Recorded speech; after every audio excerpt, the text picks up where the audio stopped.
Hər birinizə salam dostlar. Kanalıma ilk dəfə gəlirsinizsə və bu kanalı ilk dəfə görürsünüzsə, mən Gül Zeynalova, beynəlxalq münasibətlər ixtisasında oxuyuram və ikinci kursam. Artıq bir ildən çoxdur ki, YouTube platforması üzərindən siz gənclərin maariflənməsi üçün təhsil, motivasiya, inkişaf və sair haqqda videolar yükləyirəm bu kanala. Bugünkü videomuzun da mövzusu başlıqdan da gördüyünüz kimi alman dili haqqındadır. Alman dilini necə öyrənirəm, niyə öyrənirəm və sair bu haqqda sizlərə bir paylaşım etmək istəyirəm.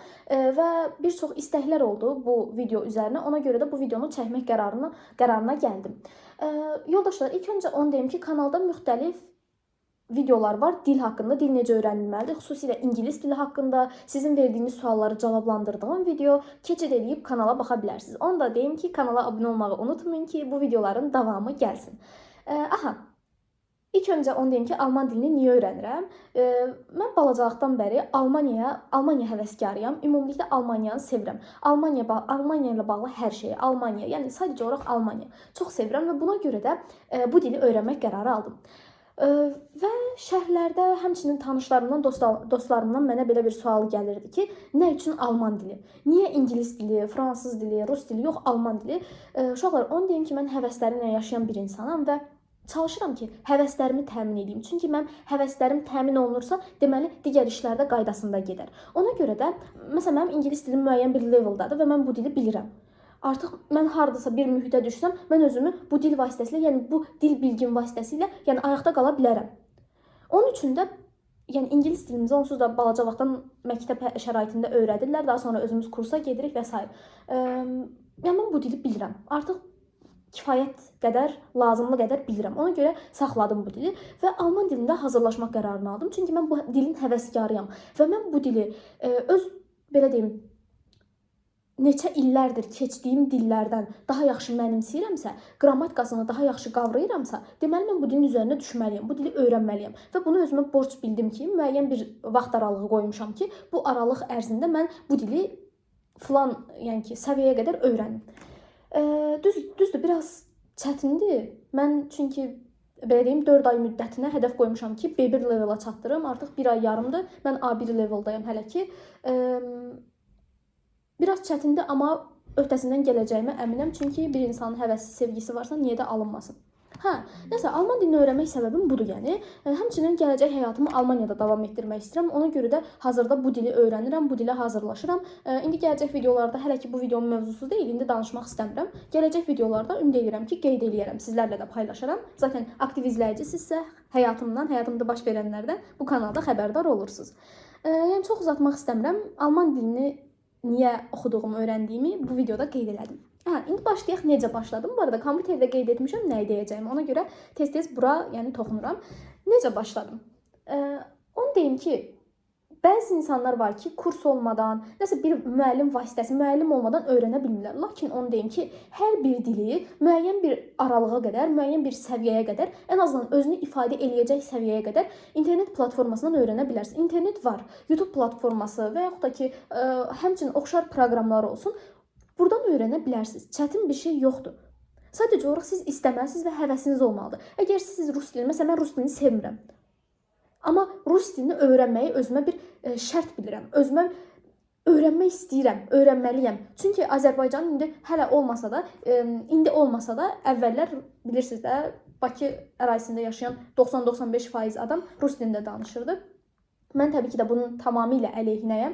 Çünki ölkəmizin öz dili ola-ola, saf təbii, gözəl dili ola-ola, başqa dillərdə yayıb danışmaq mən qətiyyən, yəni tərəfdarı deyiləm, sevmirəm. İndi deyirlər, məsələn, rus dilində danışanlar, rus dili belə, rus dili elə, ingilis dilinin özü olsun lap. Amma bilirsiniz də, biz müəyyən bir müddət ərzində Rusiyanın əsarətində olmuşuq deyə məcburiyyətdən, yəni onların dili bizim nitqimizdə qalıb. Ona görə də məcburən Azərbaycan dili bilsək belə rus dilində danışmağı özümüzə sanki bir yüksək level kimi bilirik. Alman dilinə niyə başladığımı video əvvəlində qeyd etdim. İndi isə keçid edirəm. Alman dili öyrənməyə necə başladım? Və çoxunuzun ağlında olan bir sual var ki, alman dili çətin bir dil olduğu halda sən bunu necə öyrənirsən və necə şikayətlənmirsən? Çünki mən short videolarımda və yaxud da ki, əlavə WhatsApp kanalımda, bu arada kanalın linkini aşağıya qeyd edirəm, motivasiya kanalıdır, keçid edib baxa bilərsiniz. Orada da qeyd edirəm ki, alman dilini çox rahat öyrənirəm, çox rahatdır, səlis danışıram. Bunun səbəbi nədir? video əvvəlində də qeyd etdiyim kimi ilk öncə həvəsim var və sevgim var. Elə buna görə də bu dili öyrənmək mənə çox axıcı, çox rahat, çox asan gəlir. Buna görə də bu dili belə mənimsəyə bilirəm. Necə başladım? Evdə başladım. Heç bir müəllim, bir dəstək olmadan başladım. Özüm evdə başladım yəni. Uzun sözün qısası bu şəkildə. Və A1-ə qədər olan səviyyəmi, müəyyən bir səviyyə var idi ki, onu mən özüm evdə öyrəndim. Müəyyən qrammatik qaydalar olsun, danışıq sözlər olsun, hətta aksentim belə Alman aksentimi belə özüm evdə formalaşdırdım və onu qeyd edeyim ki, mən artıq 1 ay yarımdır ki, kursa gedirəm. Kurs məsələsində indi danışacağam. Hələ ki necə başladım bunu danışım.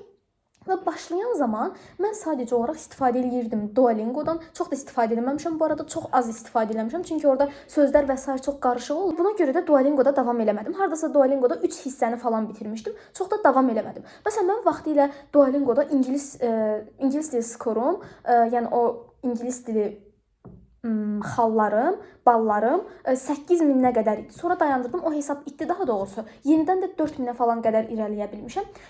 Alman dilində amma bu qədər irəliyə bilmədim. 800 falan oldu, 800-900 arası oldu.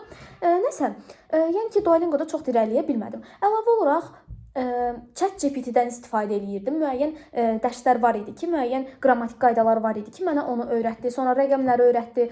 YouTube-da Kolay Almanca dərslər var. Onu öyrəndim. Begi Almanca belə bir kanal idi. Ondan öyrəndim. O qədər qəşəng izahı var. O qədər qəşəng izah eləyir hər bir şeyi ayrıntısına qədər. Bütün levellər üzrə orada dərslər var.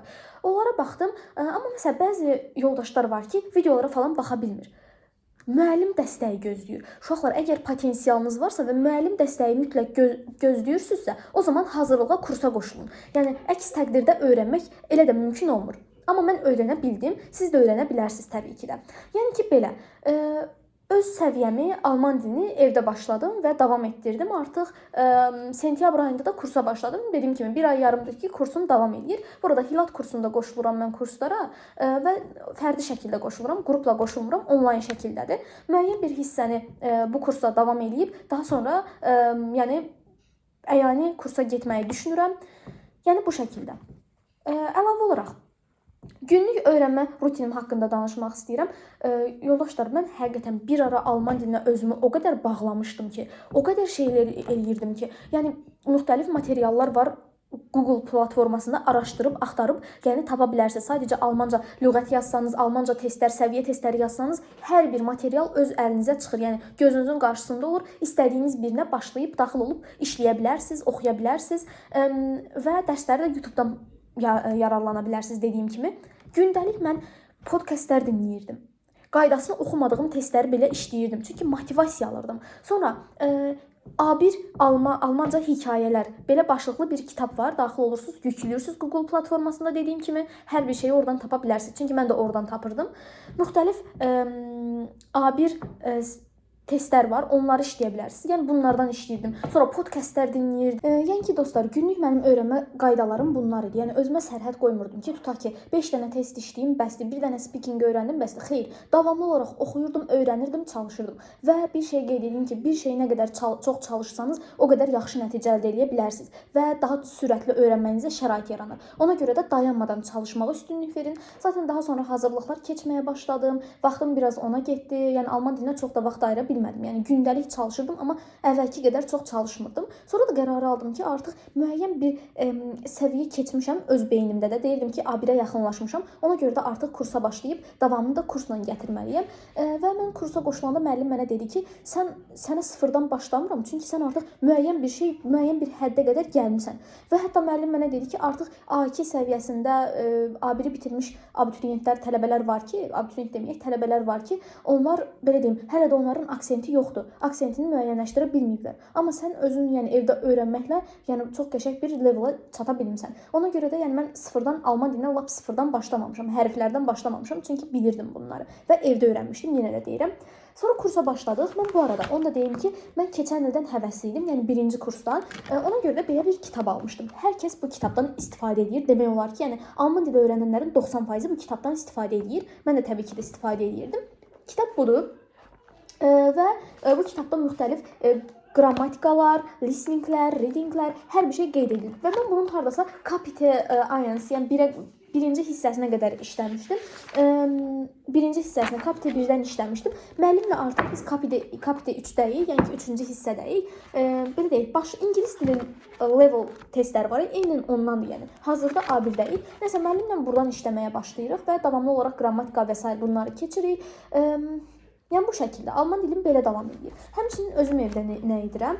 Özüm evdə, bu arada bu alman dilində tapşırıq dəftərlərimdə müəllim dediyi hər bir şeyi bura qeyd edirəm. Çünki mənə görə öyrənməyin yarısı yazaraq öyrənməkdən keçir. Yəni yaxşı öyrənməyin yarısı yazaraq öyrənməkdir. Mən də yazaraq öyrənməyə çalışıram. Sizə də bunu tövsiyə edirəm.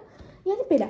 Və mən özüm evdə bu hekayə kitabını almışam və bu hekayə kitabında A1 levelda sözlər qeyd edilib. Yəni mətnlər A1 levelda. Sadəcə olaraq burada bəzi elə sözlər var ki, onlar heç hazırki dövrlə əlaqəsi yoxdur. Yəni onları öyrənsəm belə harda işlədəcəyimi bilmirəm. Amma yenə də oxuyaraq həm nitqinizi, axıcılığınızı düzəldə bilərsiniz, həm də ki, bəzi söz ehtiyatlarınızı artıra bilərsiniz. Yəni əlavə olaraq evdə bu mətni də oxuyuram. Hətta bunu çox oxumuram, onu deyərdim. Onlayn mətn oxuyuram.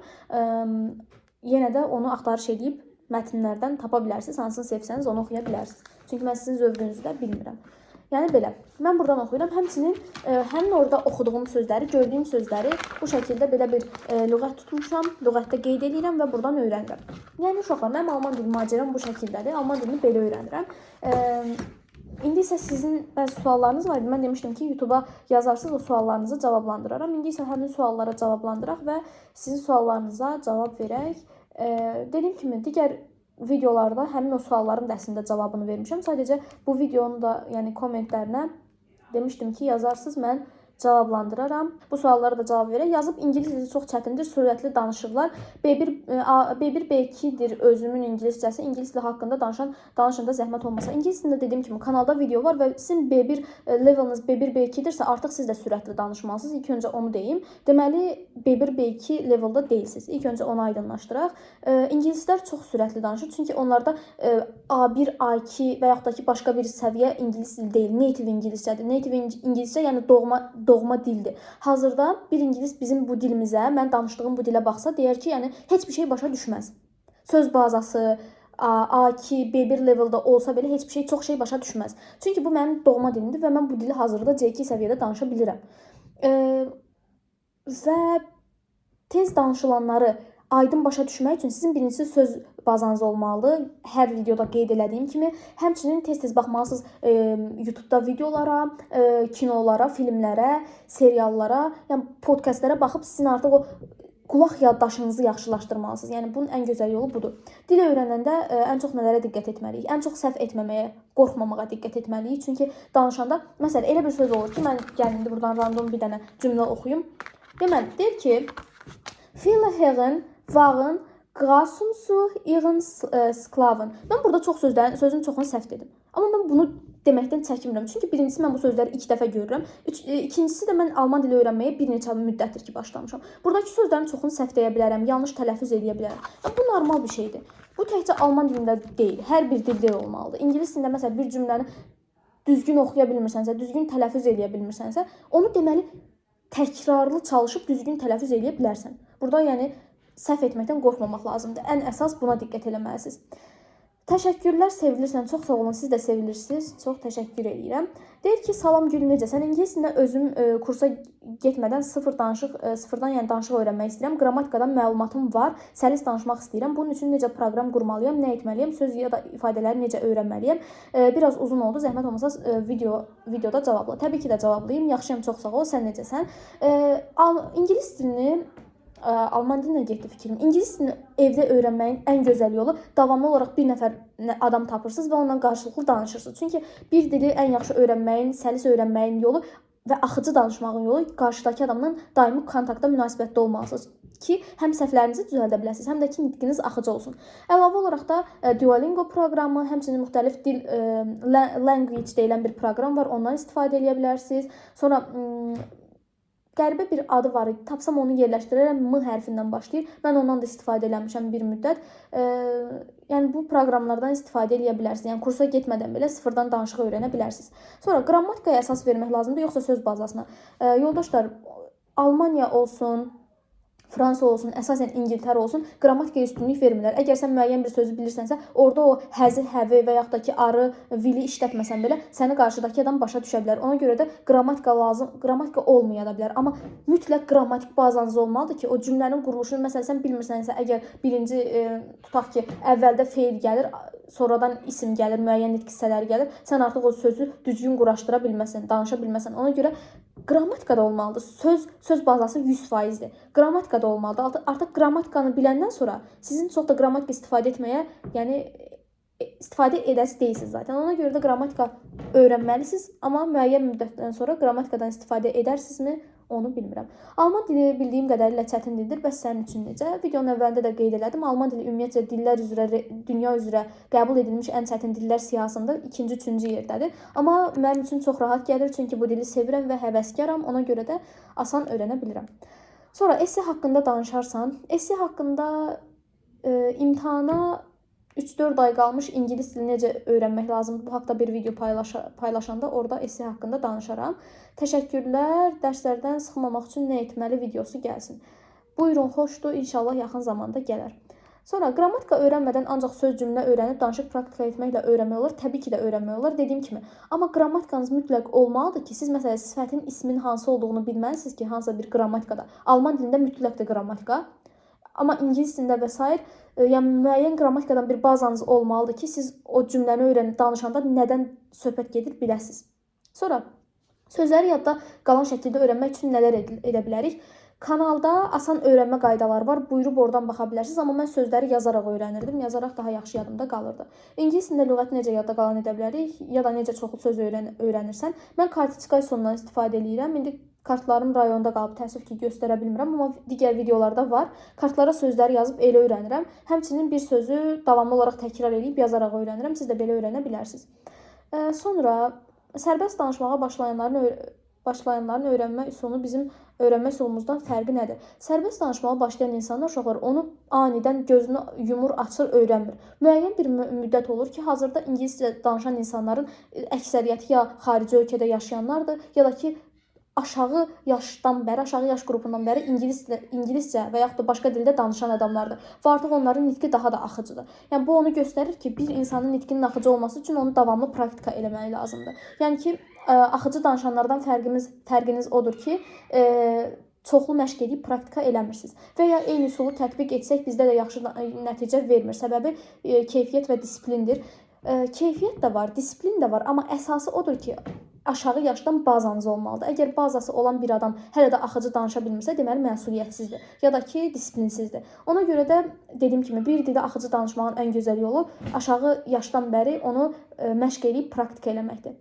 Amma yox, indi də belə deyim, axıcı danışa bilmirsinizsə, bir kurs vasitəsilə ya da bir dostunuz vasitəsilə qarşılıqlı sual-cavab eləyib danışıb o dili mükəmməlləşdirə bilərsiniz. Sonra hansı applicationlar və hansı motivasiya? Bunu başa düşmədim biraz.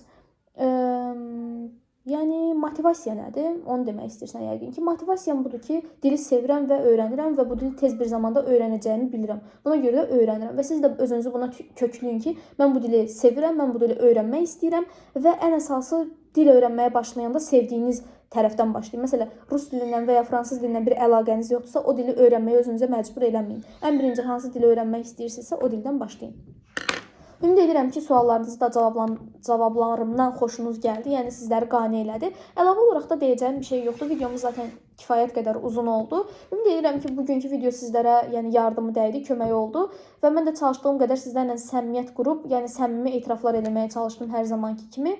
Əlavə olaraq da başqa bir deyəcəyim yoxdur. Ümid edirəm ki, xoşunuza gəldi video. Əgər xoşladısa, bu arada bura qədər izlədinizsə, yorumlara bu dəqiqəni sabitləməyi unutmayın. Kanala da abunə olub like atsanız çox sevinərəm. Sağ olun, hələlik.